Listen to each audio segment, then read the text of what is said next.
नमस्कार, आपल्या चॅनलवर तुमचे स्वागत आहे। आज आपण बनवणार आहे फिंगर चिप्स। त्यासाठी आपल्याला लागणार आहे 3 बटाटे। त्याचे साले काढून घ्या।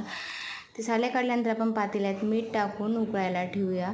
एक 5 मिनिटं उकळल्यानंतर आपण त्यात ते बटाट्यांचे तुकडे करून टाकूया।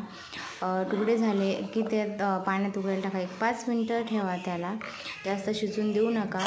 जास्त शिजल्यास ते फिंगर चिप्स चांगले होत नाहीत। त्यानंतर आपण एक 5 मिनिटं झाल्यानंतर आपण त्याला एका कापडामध्ये काढून घेऊया, कारण की त्याचं पूर्ण पाणी निघले पाहिजे, तर ते फिंगर चिप्स छान होतात।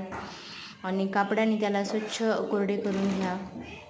कोरडे होईपर्यंत आपण इकडं कढईमध्ये तेल गरम करायला ठेवूया।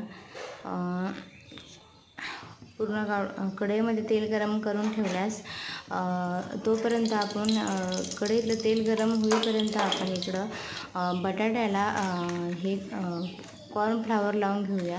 फक्त कॉर्नफ्लॉवर टाका, कारण की आपण पाण्यामध्ये मीठ टाकले असल्यामुळे बटाट्याला मीठ टाकण्याची गरज नाही आहे। नाहीतर जास्त खारट होईल तर ते छान लागणार नाहीत। आणि तसेच आता आपण तळून घेऊया।